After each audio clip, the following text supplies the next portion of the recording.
Welcome to the Wisdom of the Buddha channel. Have you ever wondered why, despite taking all the medications, you still feel incomplete? Like something is missing? You might search for lasting peace, but it always seems just out of reach. What if I told you that the key to healing lies? What if I told you that true healing doesn't require pills, fancy treatments, or external fixes? Instead, the solution has always been available to you, within your own mind and heart. Imagine unlocking a source of peace, strength, and healing that resides inside you. Wouldn't that be life-changing? It's time to uncover the profound wisdom of Buddhism and learn how its teachings can help you heal naturally, without relying on anything external. Welcome to Wisdom of the Buddha, where we delve into the ancient practices of mindfulness, meditation, and compassion, all of which can help guide us toward genuine healing and peace. In our modern world, we're constantly taught to look outside of ourselves for solutions. We're encouraged to reach for the next quick fix, whether that's in the form of medications, therapies, or even material pursuits as a way to feel complete. But here's the thing, these external solutions, while helpful in some cases, often fail to address the root cause of our suffering. What if I told you that true healing doesn't come from those external sources but instead from within? Buddhism, with its profound teachings on the nature of the mind, emotions, and attachments, offers a timeless pathway to healing that requires no pills, no complex treatments, and no external remedies. The Buddha himself taught that all of us, regardless of who we are or where we come from, have the ability to heal and find peace within our own hearts and minds.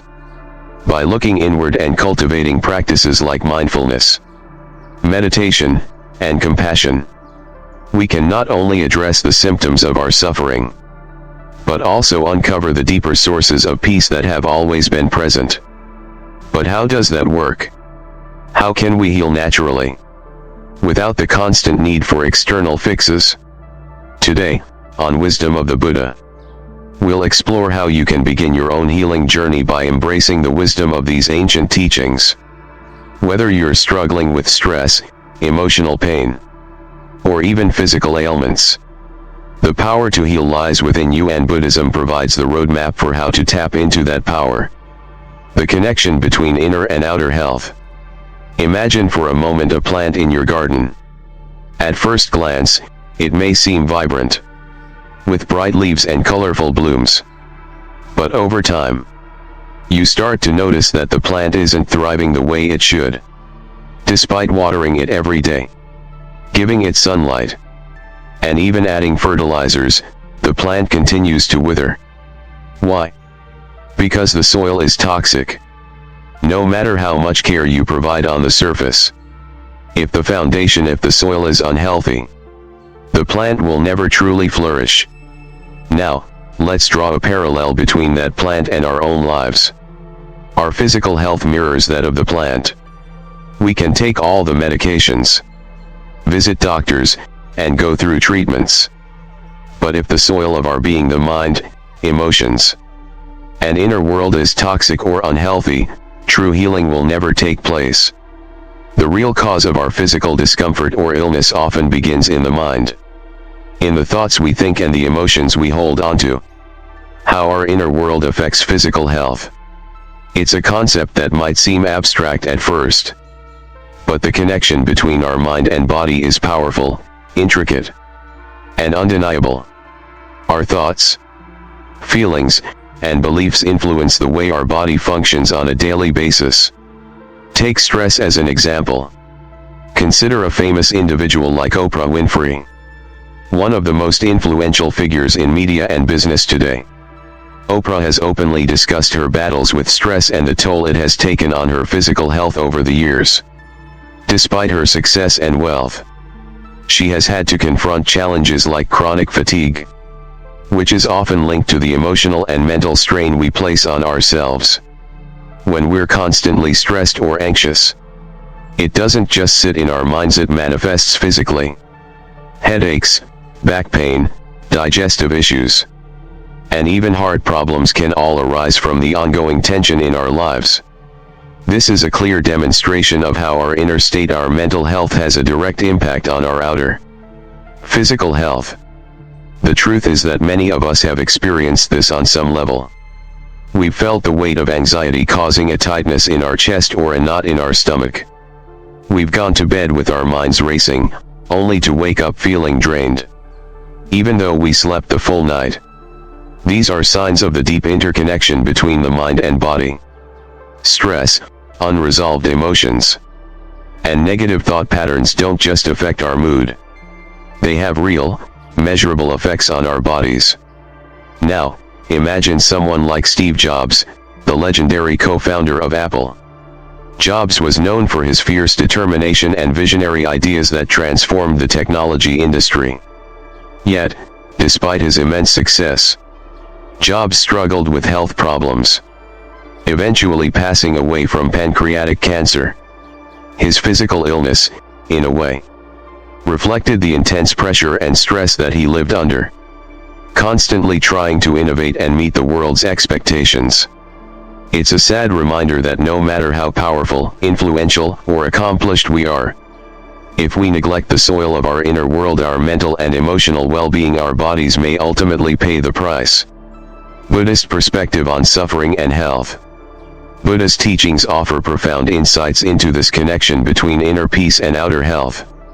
According to Buddhism, suffering is not a result of external circumstances alone, but how we react to those circumstances. Buddha explained that suffering arises from attachment and ignorance, not just attachment to material things, but also attachment to emotions, desires, and even identities we create for ourselves. Ignorance, on the other hand, refers to a misunderstanding of the nature of reality, and how we often cling to things that are fleeting and impermanent. Think about a famous historical figure like Mahatma Gandhi, who led India to independence through nonviolence and truth. Gandhi lived a life of mindfulness and simplicity, but even he faced enormous challenges. He was frequently targeted by those who sought to stop his movement. Despite these external obstacles, Gandhi understood that true suffering comes from attachment to outcomes. In his case, he was detached from the need for recognition, from anger toward his adversaries, and from resentment toward those who sought to harm him. Instead, he remained committed to his principles of peace, leading his movement not from a place of personal attachment, but from the understanding that everything is impermanent. Buddhism teaches that when we hold on to emotions like anger, fear, and resentment, we create an internal environment that mirrors the toxic soil of the plant. Just as that plant cannot thrive without healthy soil, we cannot thrive without inner peace. The more we cling to these negative emotions and attachments, the more we poison our inner world. This internal toxicity eventually spills over into our physical well-being, manifesting as illness, fatigue, or chronic stress. The path to healing, from the inside out. So, how do we begin to heal the soil of our inner world? It starts with self-awareness and mindfulness. The first step is to recognize the patterns of stress, fear, and resentment that we hold in our minds and bodies. By simply becoming aware of these emotions and thought patterns, we can begin to shift the soil, creating a fertile ground for healing. Take someone like Nelson Mandela, who spent 27 years in prison fighting for racial equality in South Africa. Throughout his long imprisonment, Mandela faced unimaginable hardships. Yet he refused to hold on to hatred and anger. Instead, he chose forgiveness, a key Buddhist principle. By forgiving those who wronged him and releasing his attachment to the injustices he faced, Mandela created inner peace, which allowed him to heal physically and emotionally. Even after years of suffering, the teachings of Buddhism emphasize that healing is not just about fixing what is broken, but about reconnecting with our true selves. True healing comes from the inside. It's not about external fixes, like medicine or material possessions, but about cultivating peace, mindfulness, and compassion within. As we nurture the soil of our inner world, we naturally begin to see improvements in our physical health. The more peace and mindfulness we bring into our lives, the less we suffer, both mentally and physically. The power of letting go. To further explore how the mind affects the body, we look at the powerful practice of letting go. Buddha often taught about the importance of releasing attachment to both external things and internal emotions. When we hold on to anger, regret, or fear, we are clinging to things that are not real. They are merely transient states of mind. Letting go of these attachments doesn't mean that we deny their existence or ignore our feelings. It means understanding that they are not permanent, and choosing not to let them dictate our happiness. Consider Arianna Huffington, the founder of the Huffington Post, who is a vocal advocate for mindfulness and self-care. After suffering from a debilitating health scare due to exhaustion, she made a conscious decision to change her life and release her attachment to perfectionism and constant achievement. Arianna's story is a testament to the healing power of letting go. By prioritizing sleep, relaxation, and mental peace over constant hustle, she not only transformed her career but also experienced significant improvements in her physical health. By practicing mindfulness, meditation, and other Buddhist teachings, we begin to release the negative emotions and attachments that hold us back. In doing so, we unlock our body's natural ability to heal itself. Just as a plant flourishes when its roots are healthy, so too can our bodies thrive when our minds are free from toxicity and negativity.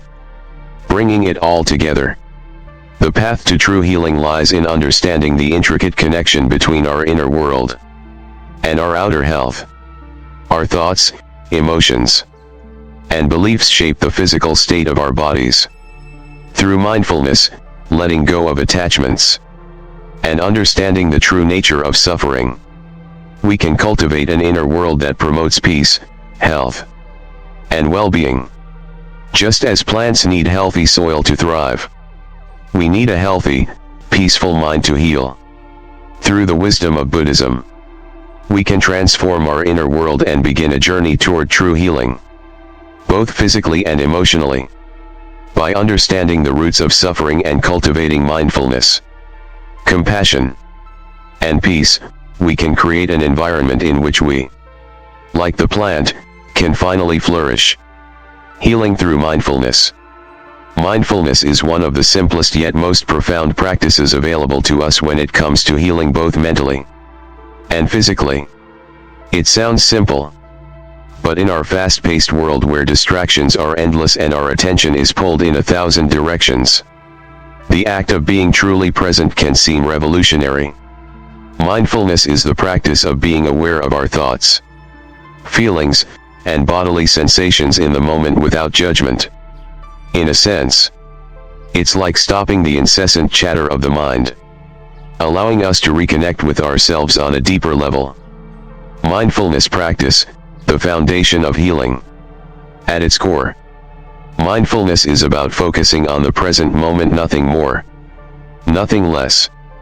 It's about bringing our awareness back to what's happening right now, instead of getting lost in past regrets or future worries. This simple practice can have an extraordinary impact on our health, especially in times of stress or illness. By staying present, we interrupt the continuous cycle of overthinking, which often feeds our anxiety, sadness, or frustration. The act of being mindful allows us to create space in our mind's space that can then be filled with peace, calm, and clarity. In a world where we are constantly bombarded with information, finding this space is not just a luxury, it's a necessity. Stress is one of the greatest contributors to both mental and physical illness. But when we practice mindfulness, we take a stand against the overwhelm.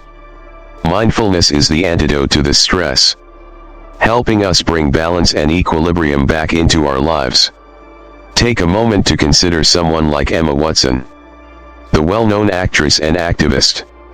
Watson has spoken publicly about the pressures she faces, not only as a public figure but also as a woman trying to balance career, activism, and personal life.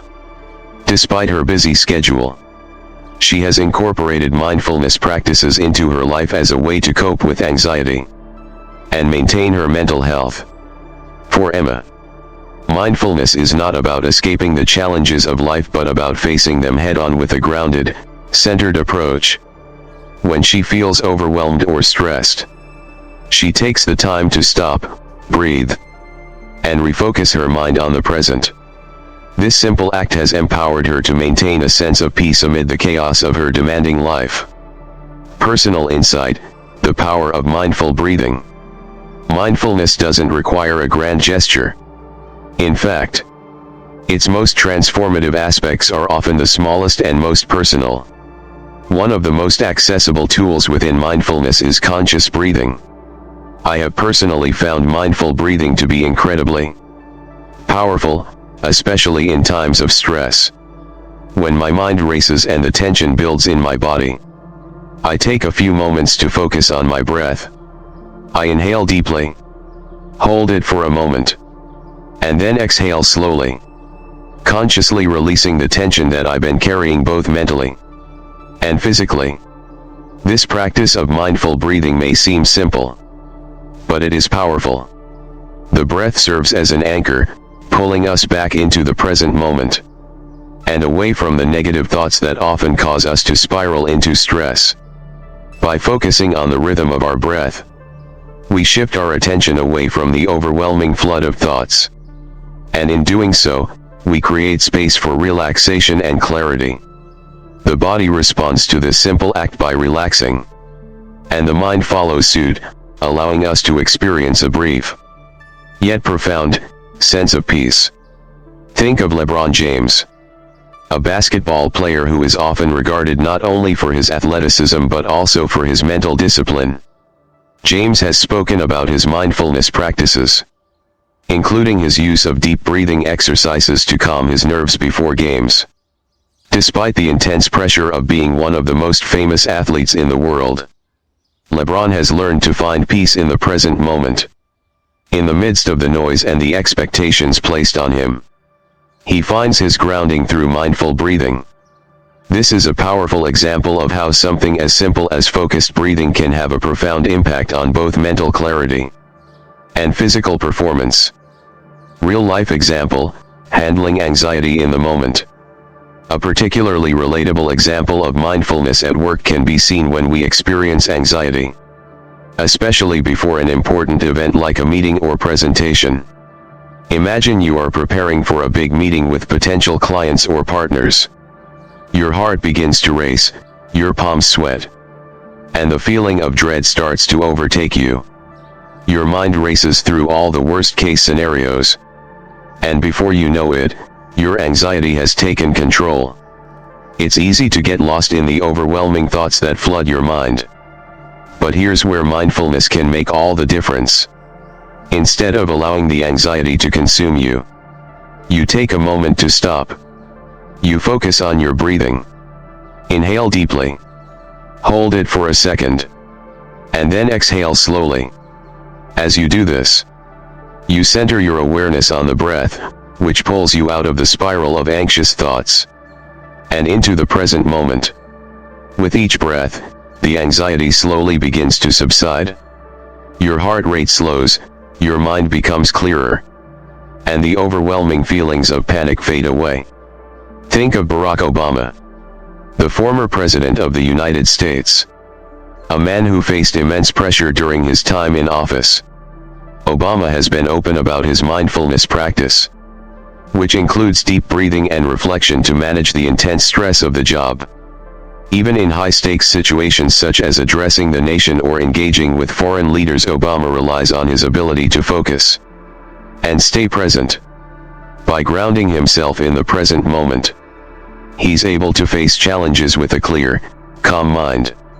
When distracted by the noise of external pressures, his practice of mindfulness allows him to maintain composure and make well-considered decisions.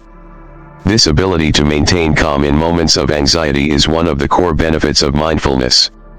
Rather than being swept away by the tidal wave of stress and worry, we can learn to stand firm, breathe deeply, and find peace in the present. It's a practice that can be applied to any situation, whether it's a high-pressure meeting, a difficult conversation, or simply navigating the everyday stresses of life. By learning to manage our breath and focus on the present moment, we reclaim our power, reduce anxiety, and restore balance to our minds and bodies. The neuroscience of mindfulness and healing. Scientific studies have shown that mindfulness has real, measurable effects on both our brain and our body. The practice of mindfulness has been shown to reduce the size of the amygdala, the part of the brain responsible for processing fear and stress. When we practice mindfulness, we effectively train our brains to respond more calmly to stressors, improving our emotional regulation and resilience. In addition to reducing stress, mindfulness has been shown to improve physical health. It lowers blood pressure, enhances immune function, and can even reduce chronic pain. Mindfulness practices such as meditation can increase the activity of the parasympathetic nervous system, the part of our body responsible for relaxation and recovery. This leads to improved digestion, better sleep, and a more balanced emotional state. Famous mindfulness advocates like Richard Branson, the founder of Virgin Group, have been vocal about how meditation and mindfulness have helped them both mentally and physically. Branson has credited mindfulness practices for helping him maintain high levels of energy, creativity, and focus throughout his numerous business ventures. His ability to remain calm and focused, even in the most chaotic situations, speaks to the power of mindfulness as a tool for both mental clarity and physical vitality. Mindfulness as a lifelong practice. Mindfulness is not something to be practiced only when we're stressed or ill. It's a tool that, when integrated into our daily lives, can improve our overall well-being. Regular mindfulness practice can help us develop a deep sense of awareness, which allows us to live more fully and authentically. Over time, mindfulness helps us create a mental and emotional state that is more stable, more resilient, and more capable of handling life's challenges. Just as a plant requires consistent care to thrive, our mental health requires consistent practice to remain balanced and strong. Regular mindfulness practice trains the mind to stay present, calm, and focused, no matter the circumstances. It helps us tune out the noise and connect to the deeper peace that resides within us all. In conclusion, mindfulness is a powerful and transformative practice that can help us heal from the inside out. Whether you're dealing with anxiety, stress, or physical illness, mindfulness offers a simple yet profound way to restore balance, peace, and well-being. By incorporating mindfulness into our daily lives, we can create the conditions for both mental and physical healing, empowering us to live with greater clarity, calm, and happiness. Just as the plant in healthy soil thrives, we too can flourish when we nurture the soil of our inner world. The power of compassion. Compassion, as described in Buddhist teachings, goes far beyond simply showing care or kindness toward others. It is the ability to be kind to ourselves, to acknowledge our own suffering, and to treat ourselves with the same love and understanding that we offer to others. Buddha's words ring true: you yourself, as much as anybody in the entire universe, deserve your love and affection. Healing doesn't begin in external treatments or remedies. It starts when we shift our focus inward and recognize the inherent worth within us, despite our imperfections. Buddhist teaching on compassion, self-kindness as the first step to healing. When we think of compassion, our first instinct is often to look outward to show empathy, kindness, and concern for the well-being of others. However, in the Buddhist tradition, one of the most profound teachings on compassion is the idea of self-compassion. Compassion isn't just something we give to others. It's something we must cultivate within ourselves first. For many of us, this is easier said than done. We live in a world where self-criticism and judgment are often internalized. And we hold ourselves to impossibly high standards. We may look at our mistakes, our flaws, and our shortcomings with disdain, believing that in doing so, we are somehow motivating ourselves to improve. However, this mindset can be incredibly damaging. When we punish ourselves for being human, when we deny ourselves the grace of imperfection, we only compound our suffering. Buddha understood this deeply, which is why he emphasized the importance of self-love and self-acceptance. He taught that we must first recognize our own suffering and treat ourselves with kindness before we can extend that same compassion to others. Healing begins when we stop holding ourselves hostage to past mistakes and self-judgment. Compassion allows us to see ourselves not as failures, but as human beings, deserving of love and affection, flaws and all. Think of someone like Brené Brown, a research professor at the University of Houston who has become a leading voice on topics like vulnerability, courage, and shame. Brown's work explores how embracing vulnerability and practicing self-compassion can lead to greater emotional resilience and connection with others. In her personal life, Brown has spoken about the struggles she faced when she first began researching vulnerability, including her own battles with shame and self-judgment. It wasn't until she started embracing self-compassion, forgiving herself for her imperfections, and letting go of self-criticism that she began to experience true healing and growth. Brown's own story is a testament to the healing power of compassion, as it softened her heart and allowed her to transform not only her own life but also the lives of countless others. The story of self-compassion, from guilt to peace. There was a time in my own life when I struggled to release the guilt I carried for a mistake I made years ago. Like many of us, I found it difficult to forgive myself. I replayed the scenario over and over in my mind, criticizing myself for what I believed to be an unforgivable error. I couldn't let go of the self-blame, and as a result, I carried a heavy burden of regret and shame. I believed that by holding onto this guilt, I was somehow punishing myself enough to make things right. But over time, I realized that this approach wasn't helping me, it was hurting me. The constant self-criticism, the replaying of the same mistake in my mind, only reinforced my sense of inadequacy and unhappiness. That's when I turned to the concept of self-compassion, something I had learned through the teachings of Buddhism. I began to acknowledge my imperfections, to see myself not as a failure, but as a human being doing the best I could with the circumstances I had at the time. Slowly, I learned to soften the harsh inner voice that had been punishing me and replace it with one of kindness and understanding. The moment I started practicing self-compassion, I felt lighter.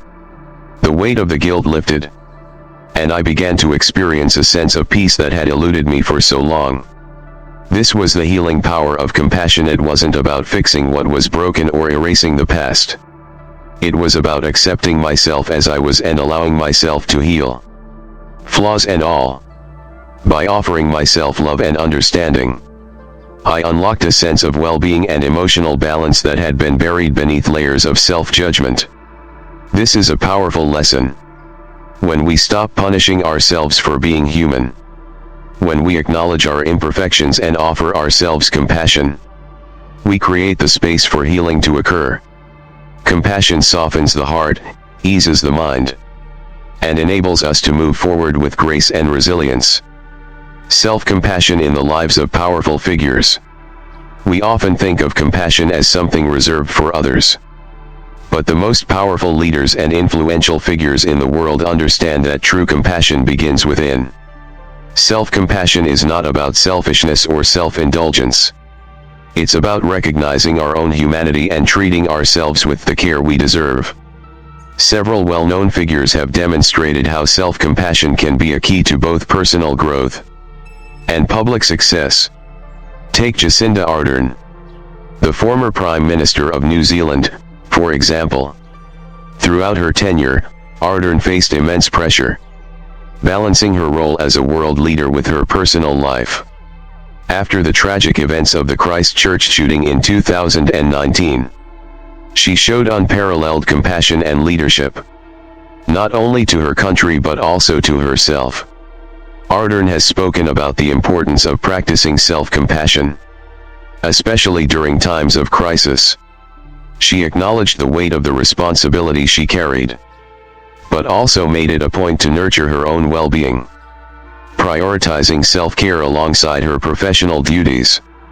This self-compassion allowed her to remain grounded and compassionate toward others, ultimately making her a more effective leader and a source of inspiration for millions.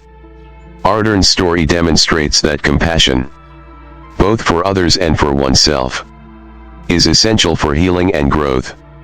When we are kind to ourselves, when we acknowledge the difficult emotions we experience, and allow ourselves the space to process them, we are better equipped to handle the challenges life throws our way. Another powerful example comes from Ellen DeGeneres, the popular television host known for her kindness and humor. DeGeneres has been open about her struggles with self-doubt and insecurity, especially earlier in her career. Despite facing criticism and rejection, DeGeneres has learned to practice self-compassion, reminding herself that she is worthy of love and success, just as she is. Her journey towards self-acceptance has been a testament to the importance of showing kindness to oneself. By embracing her own flaws and learning to forgive herself, DeGeneres has become one of the most influential figures in entertainment, using her platform to spread positivity and compassion to others. The ripple effect, how compassion spreads to others. One of the most beautiful aspects of compassion is its ability to create a ripple effect. When we practice compassion for ourselves, we become better equipped to extend that compassion to others. The more we nurture our own well-being, the more we are able to nurture the well-being of those around us. Compassion is a gift that keeps on giving. It softens hearts, heals wounds, and strengthens connections. Think of Malala Yousafzai, the youngest ever Nobel Prize laureate. Malala's journey of resilience and compassion began with her own personal suffering and struggle. After surviving an assassination attempt by the Taliban, Malala could have easily turned her pain into bitterness. But instead, she chose to practice compassion for herself and for the millions of girls around the world who were denied education. Malala's story is a powerful example of how compassion, born from personal suffering, can create lasting change and inspire others to act with kindness and courage. When we show compassion for ourselves, we open the door for healing and growth, and in doing so, we create an environment where others can also heal. Compassion is not only a path to personal well-being, but also a path to collective healing. It is a universal force that connects us all, creating bonds of understanding, empathy, and love. The healing power of compassion, a practice, not a destination. Compassion is not something we simply practice once and then forget about. It is a continuous process, a practice that deepens over time. As we learn to be kinder to ourselves, we become more attuned to the suffering of others, and our compassion expands beyond ourselves. We begin to understand that the healing power of compassion is not limited to a single moment. It is a lifelong journey. As we continue to practice self-compassion, we may encounter setbacks, but that's part of the journey. Healing isn't linear, it ebbs and flows, just like the tides. But with each act of kindness toward ourselves, we move closer to peace, joy, and well-being. In Buddhism, compassion is not just a feeling. It's an active practice, something that must be cultivated day by day, moment by moment. Whether it's through meditation, mindfulness, or simply offering ourselves a kind word, compassion is a way of life that has the power to transform us from the inside out. In conclusion, compassion is one of the most transformative forces we have access to. When we practice compassion for ourselves, we unlock the potential for healing, growth, and emotional resilience. It softens the heart, eases the mind, and creates a sense of peace that ripples out to those around us. Just as the most influential figures in the world have demonstrated, self-compassion is not a luxury but a necessity for true well-being. By embracing our imperfections and treating ourselves with kindness, we create the foundation for a life of happiness, healing, and connection. Letting go of attachments and emotions. In the Buddhist tradition, attachment is seen as one of the primary causes of suffering. Whether it's attachment to material things, relationships, or specific outcomes, we often find ourselves clinging to what we believe will bring us happiness. But, as Buddhism teaches, this attachment is inherently flawed because everything is impermanent. What we cling to can and often does change or disappear. And when it does, we are left with pain, disappointment, and heartache. Attachment as the root of suffering. The concept of attachment is deeply embedded in Buddhist teachings. Buddha taught that suffering arises not from external events themselves, but from the way we respond to them, especially when we become attached to people, possessions, or even ideas. We often hold on to these attachments, thinking they will provide lasting happiness, stability, or security. However, the truth that Buddha pointed to is clear: everything in life is transient. All things, people, emotions, material possessions, even experiences are subject to change.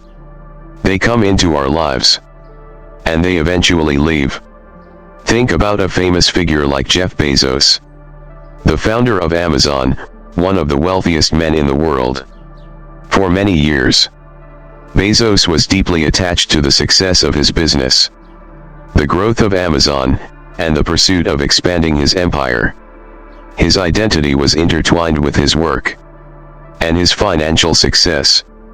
However, over time, as his wealth and influence grew, Bezos experienced a deeper realization: his material wealth, no matter how vast, would not bring him lasting happiness or fulfillment. As he went through a personal transformation, including his divorce and shifting his priorities to philanthropy and space exploration, Bezos had to confront the transient nature of material success, and the idea that true happiness didn't lie in the things he'd clung to for so long. Bezos' story illustrates an important lesson: attachment to material possessions and success can create a false sense of security. When life changes, as it inevitably does, these attachments no longer provide the happiness or peace we seek. Instead, they can lead to suffering when we realize that the very things we've depended on are temporary, and their loss or transformation creates emotional pain. In the same way, people attach themselves to relationships, believing that the presence of a loved one will define their happiness. Relationships, however, are also subject to change. People grow, evolve, and sometimes drift apart. The loss of a close relationship, whether through breakup, divorce, or even death, can leave us feeling bereft and empty, causing deep sorrow. But the suffering arises not just from the loss itself, but from the attachment we have to the person or the idea of the relationship. When we attach ourselves to something or someone, we begin to believe that our happiness is tied to their existence in our lives. And when they change or leave, we feel as though a part of us is lost as well. Personal insight: letting go for growth and healing. I can personally attest to the power of letting go of attachments, and how transformative the process can be. Over the years, I've had to release many attachments, old habits, past expectations, and even relationships that no longer served me. The process wasn't easy, and it often felt painful. There were times when I clung to old patterns of thinking or past experiences because they felt familiar, even though I knew they were holding me back from growing and healing. One of the hardest attachments I had to let go of was the expectation that my life would follow a specific path. I had set clear goals for myself, thinking that if I achieved them, I would find happiness. I thought that success, in whatever form it appeared, would bring me peace. But over time, I realized that my attachment to these expectations was causing frustration. Life was not following the timeline I had set in my mind. And the more I clung to these rigid expectations, the more I suffered. I learned that true freedom comes when we release our attachments to outcomes. When we stop obsessing over how things should be, we create the space for life to unfold in a way that feels more authentic and aligned with our true selves. Letting go of these attachments has allowed me to experience peace and freedom in ways I didn't know were possible. Rather than chasing after external validation or controlling every aspect of my life, I've learned to flow with life as it comes, trusting that each step forward is part of a greater journey. Letting go, however, is not a one-time event. It's an ongoing practice. Each time I catch myself clinging to something, whether it's a belief, a person, or a goal, I remind myself to gently release my grip. The more I practice this, the lighter I feel. And the more I am able to enjoy the present moment without the weight of expectations. Real-life example, grieving a loss and letting go of attachment. Grief is one of the most common and profound experiences of attachment. And it provides a powerful example of how attachment to people or things can create deep sorrow.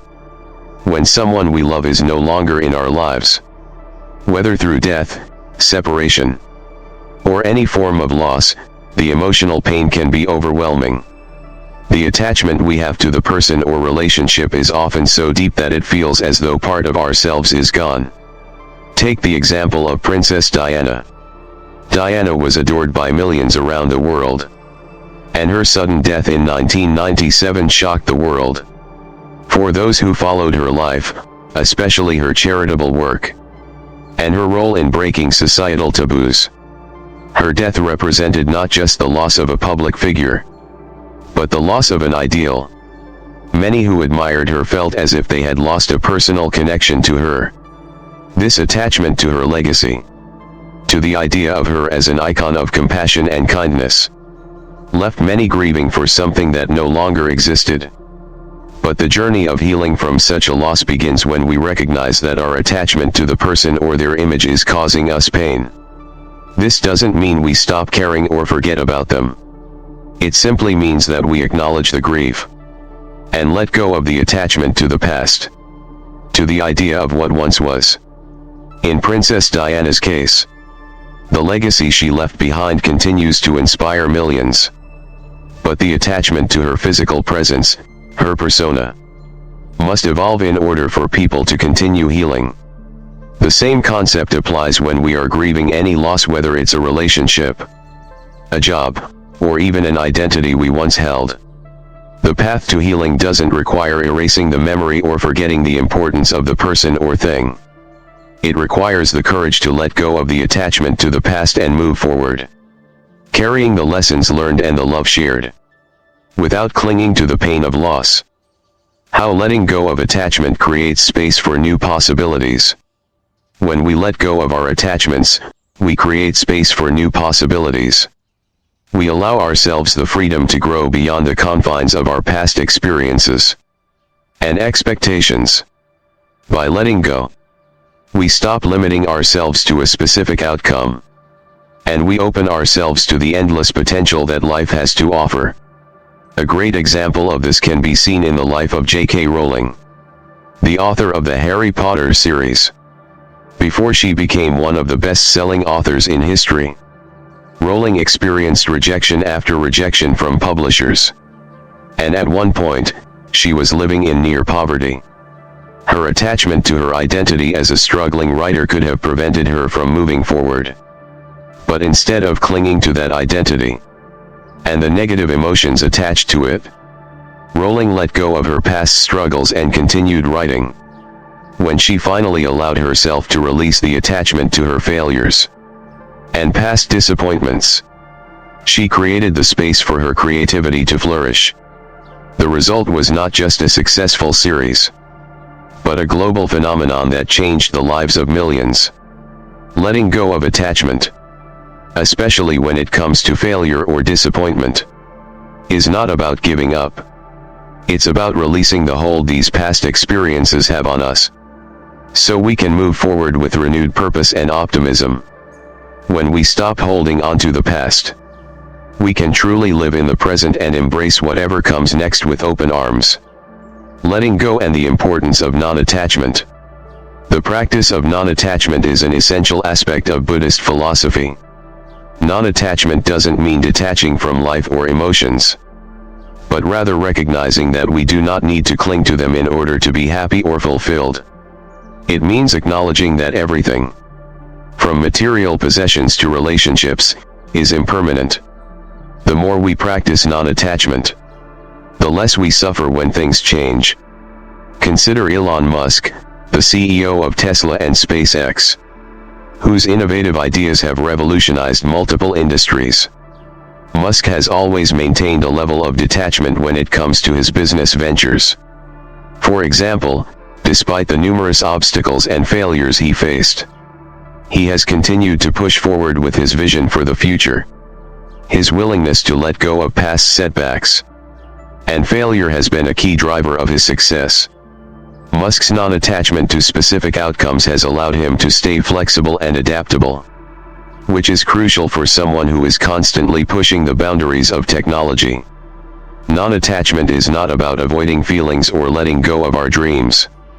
It's about recognizing that we can have goals and desires without letting them define us. When we let go of the need for things to be a certain way, we create the space for real freedom to embrace life as it is, without the burden of expectation. Conclusion: the transformative power of letting go.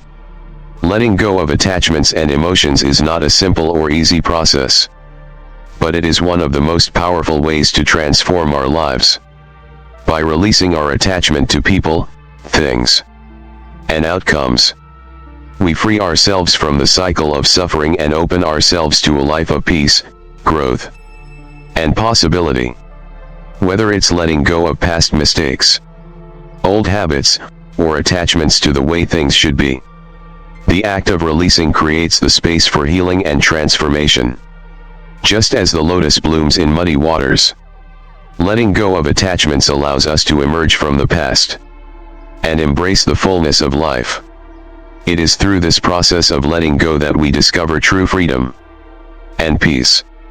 Forgiveness as a healing force. Forgiveness is one of the most profound and transformative tools we can use to heal, but it's often misunderstood.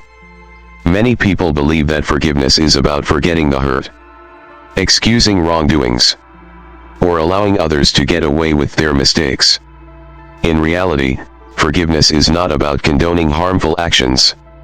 It's about releasing yourself from the emotional chains that bind you to that hurt. It's about choosing peace, not for the other person, but for yourself. In Buddhism, forgiveness is deeply intertwined with compassion and acceptance, both for others and for ourselves. When we forgive, we liberate ourselves from the cycle of anger, resentment, and pain that holds us back from experiencing true peace. Forgiving others and yourself, the first step to healing. The concept of forgiveness is central to Buddhist philosophy. In this tradition, we are encouraged to forgive not just for the sake of others but for our own well-being. Holding on to anger or resentment creates a mental and emotional prison that keeps us tethered to past wrongs, preventing us from moving forward. Forgiveness allows us to release that burden, lightening our hearts and minds. But perhaps the most important form of forgiveness is self-forgiveness. When we forgive others, we are offering them a gift. But when we forgive ourselves, we are providing the ultimate healing. Self-forgiveness doesn't mean that we forget our mistakes or absolve ourselves of responsibility. It means that we stop punishing ourselves for being human. It means we accept that, like everyone else, we are fallible. We all make mistakes. And we all deserve the chance to heal and move forward without being weighed down by self-judgment. Michelle Obama, former First Lady of the United States, provides a powerful example of self-forgiveness. In her memoir Becoming, she opens up about the pressure she felt to be perfect, and how the public's scrutiny affected her sense of self-worth. She struggled with the idea that she had to present a flawless image to the world. But over time, she learned the importance of self-acceptance and forgiveness.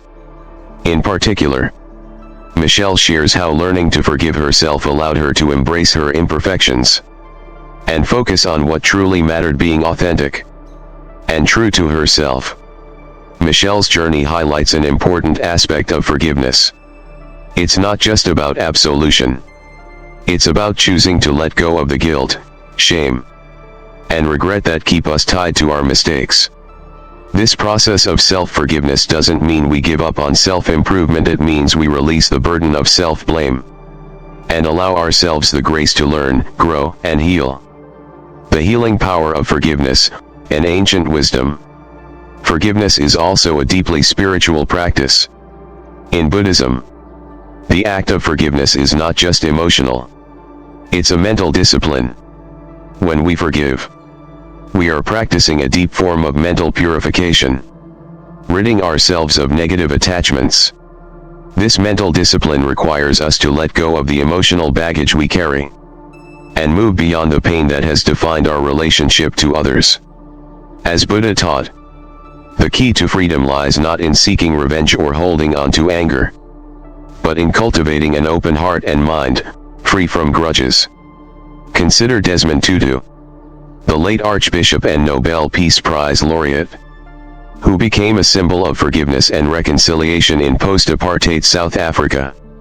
Tutu's work as part of the Truth and Reconciliation Commission brought together victims and perpetrators of violence.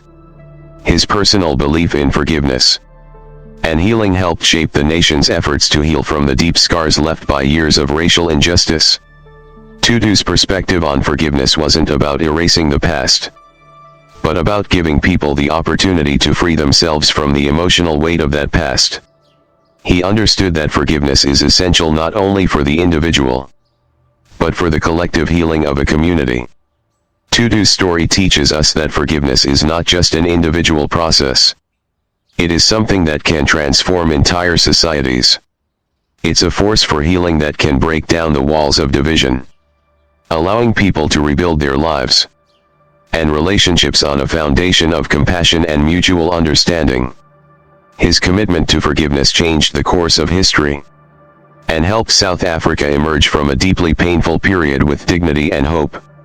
The path to self-forgiveness, embracing our humanity. When it comes to self-forgiveness, it's important to acknowledge that this is often the hardest form of forgiveness to practice. The guilt we feel for our own mistakes can be overwhelming, and the voices of self-doubt and shame can cloud our ability to find peace. But in order to heal, we must learn to forgive ourselves, to accept that we are human, and that part of being human is making mistakes. I've encountered times in my own life when forgiving myself seemed like an impossible task.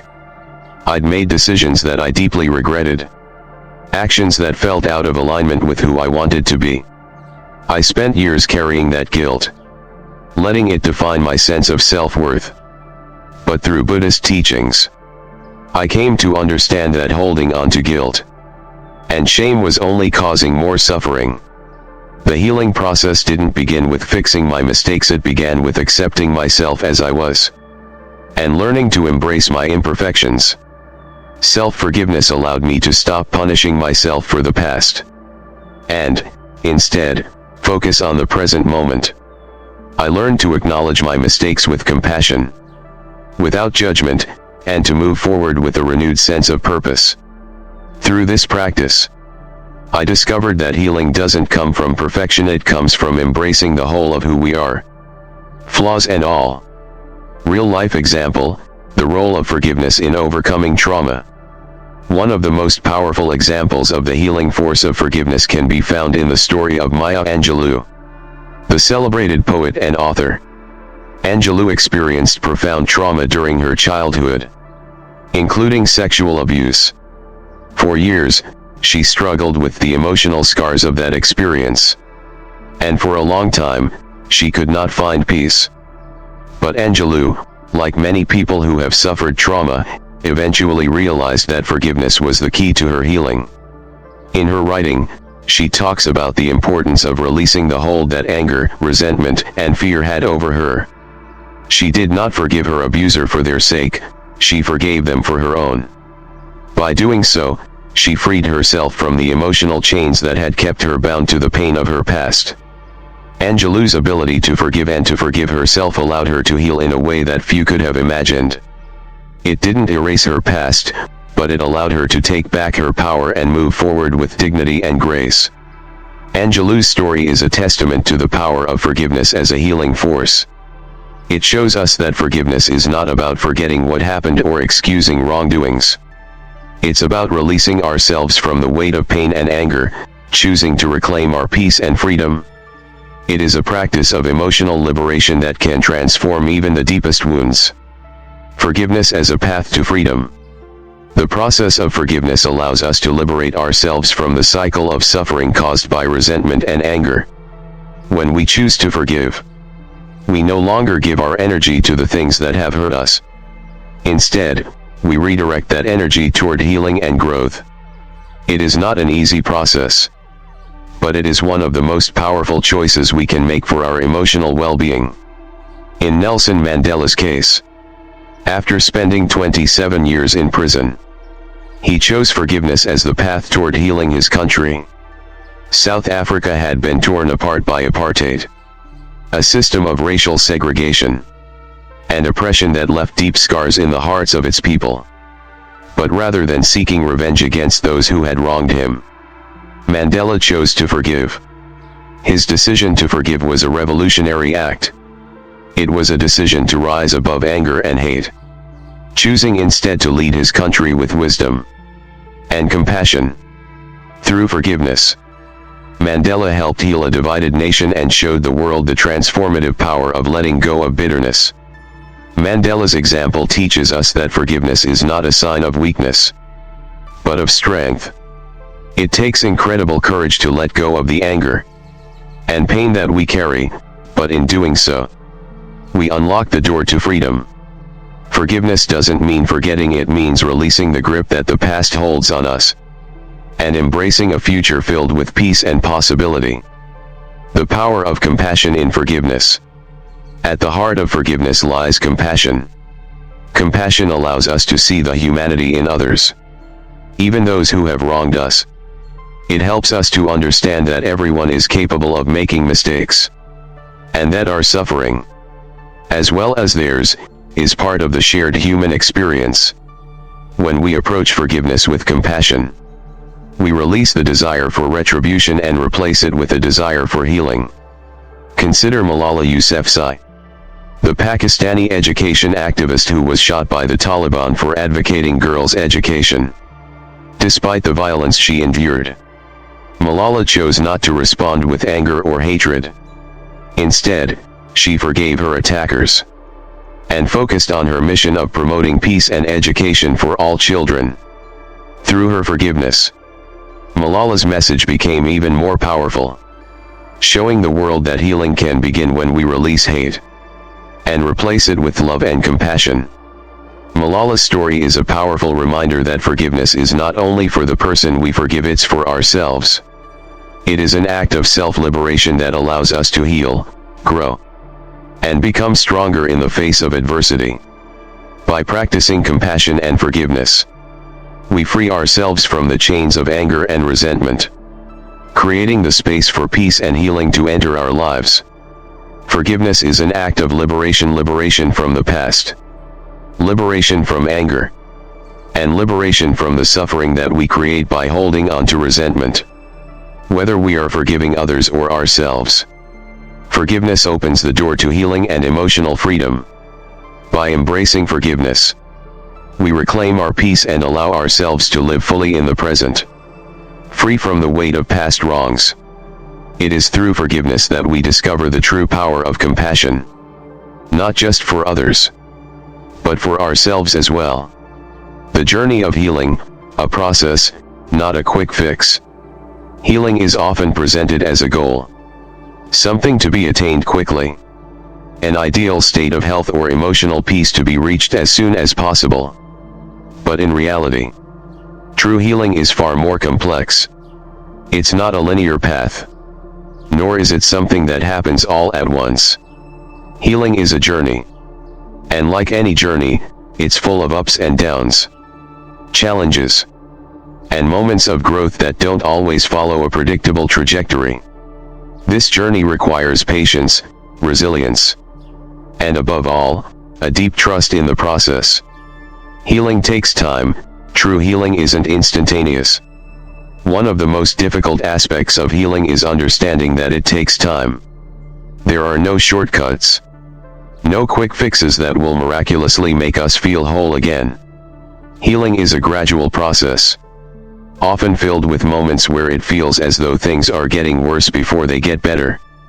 This is especially true in emotional and mental healing. We may have moments when we feel overwhelmed by the weight of our past, when the wounds we've tried to heal seem more raw than ever.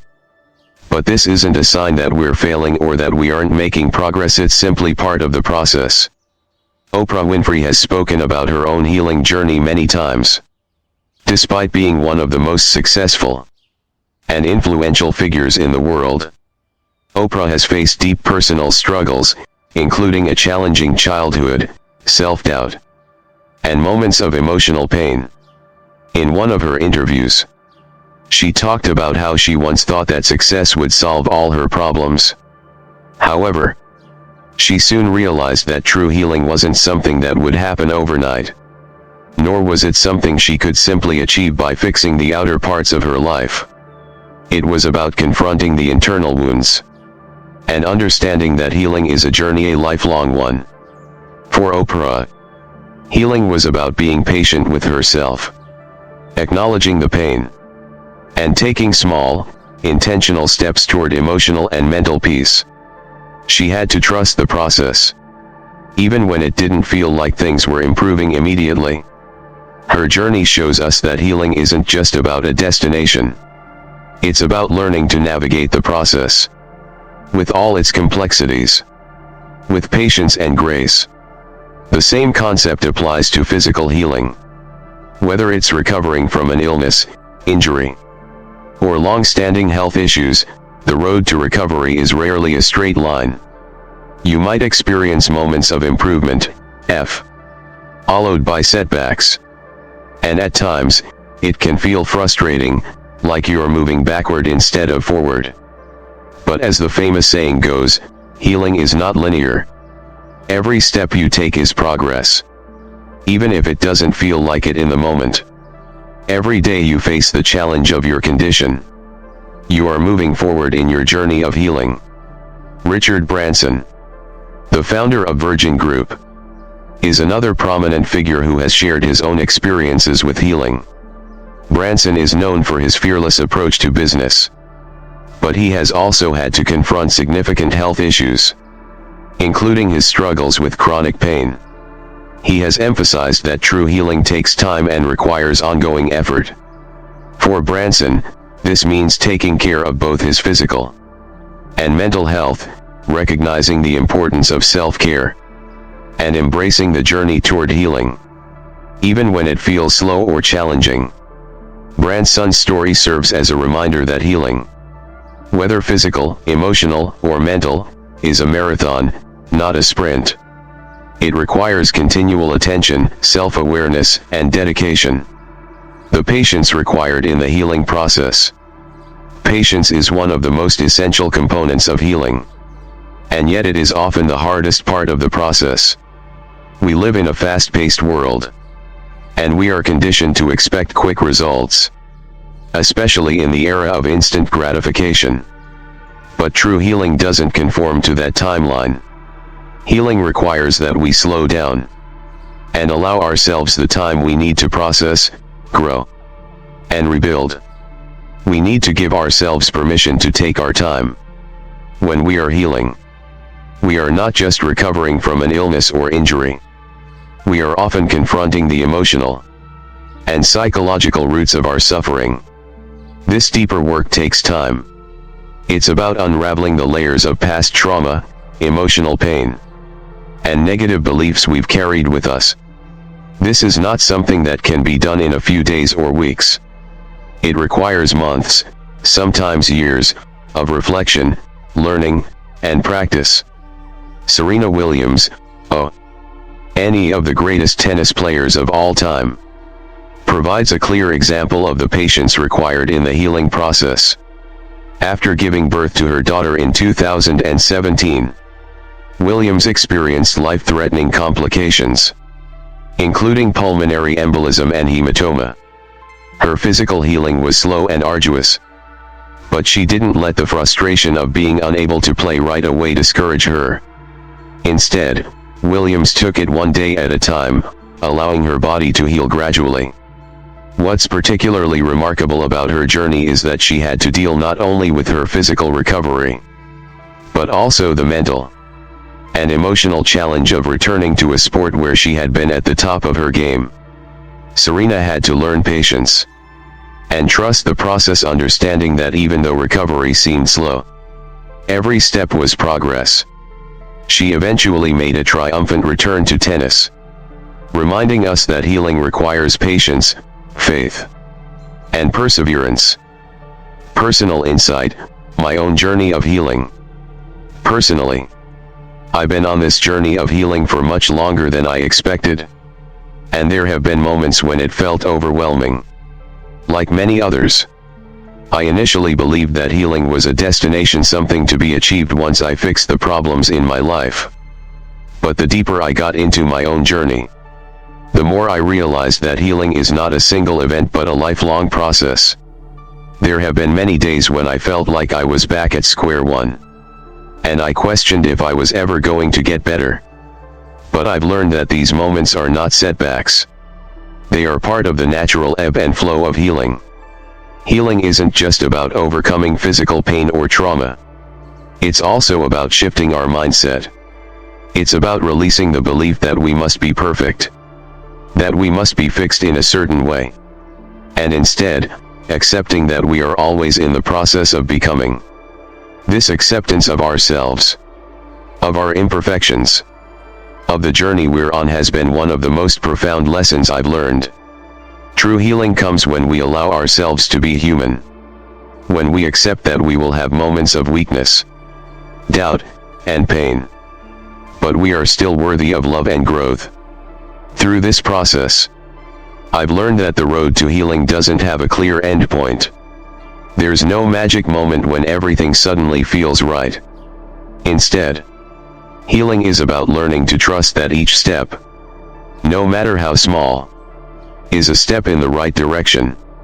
It's about being patient with ourselves, showing kindness during the difficult moments, and knowing that even in our hardest times, we are still making progress. Healing is about embracing the journey, not rushing toward an end point. Trusting the process, the importance of faith in healing.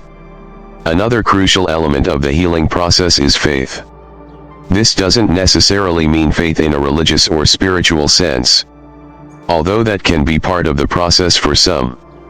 Faith, in this context, means trust in ourselves, trust in the process, and trust that we are exactly where we need to be.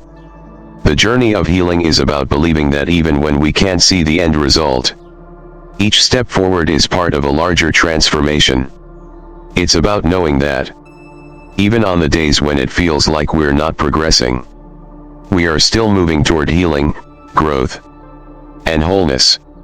Sheryl Sandberg, the coup of Facebook, experienced the devastating loss of her husband, Dave Goldberg, in 2015. Despite her immense grief and the challenges that came with this tragedy, Sandberg has written and spoken extensively about the importance of trusting the process of healing. In her book Option B, Sandberg shares her personal journey of mourning and finding a way forward, acknowledging that healing takes time, but that it is a process that requires both patience and trust. Her story exemplifies how important it is to trust in the unfolding of our healing journey, even when the future seems uncertain or difficult. Faith in the process doesn't mean that we ignore the challenges we face. It means we trust that we have the resilience to meet those challenges, and that every moment of struggle is contributing to our growth. It means trusting that our pain, our emotions, and our experiences are all part of the larger picture that will eventually lead us to a place of healing and peace. The lifelong nature of healing. True healing is a lifelong journey. It is a process that never truly ends, as we are constantly evolving and growing. Every challenge, every setback, every success adds to the story of who we are. Healing isn't about returning to a fixed, unchanging state. It's about learning to embrace the ebbs and flows of life, understanding that healing is not a destination but an ongoing process. Barack Obama, former President of the United States, has spoken about the importance of continuous self-reflection and growth, especially in moments of adversity. Throughout his presidency, Obama faced personal and professional challenges. Yet he emphasized that the process of healing, whether from the wounds of the past, political setbacks, or personal struggles, was ongoing. He found strength not in pretending to have all the answers, but in trusting that the journey of healing is continuous and requires patience and reflection. Obama's message is clear. We are all in the process of becoming. Healing doesn't happen all at once. It unfolds slowly, often in ways we don't expect. And that's okay. What matters is that we stay committed to the journey, continue trusting the process, and show ourselves the kindness, patience, and faith we need to keep moving forward. In conclusion, the journey of healing is one that requires patience, faith, and self-awareness. There will be moments when it feels like things are getting worse before they get better. But those moments are part of the process. Trust that healing is unfolding, step by step, and that each part of the journey is valuable. Just as we are constantly evolving, so too is our healing. It's not a destination but an ongoing process that, with time, leads us to greater peace, wholeness, and self-acceptance. Key takeaways. 1. Healing begins within. It starts with awareness and understanding that the root causes of our suffering are internal: our thoughts, emotions, and attachments. When we learn to observe and understand these inner patterns, we begin to unravel the cycle of suffering and create space for healing. 2. Practices like mindfulness, meditation, and compassion are essential tools for healing. These tools allow us to cultivate inner peace, release attachments, and let go of negative emotions that weigh us down. Through mindfulness, we can be present with our pain without getting lost in it. And with meditation, we can quiet the mind and reconnect to our deepest source of healing. 3. Forgiveness of others and ourselves is a crucial part of the healing process. It's not about excusing wrongdoing, but about freeing ourselves from emotional chains that keep us tethered to pain. Forgiveness allows us to let go of resentment, heal our hearts, and create space for love and peace to flow through us. 4. Healing takes time, and it's not always linear. There are moments when it feels like we're moving backward instead of forward. But with patience and faith, the journey will lead you to a place of peace, wholeness, and true wellness. Every step you take, no matter how small, is part of the process. As Buddha said, you yourself, as much as anybody in the entire universe, deserve your love and affection. Healing begins with the simple act of loving yourself, accepting where you are right now, and trusting that every moment is a step closer to becoming the peaceful, whole person you are meant to be.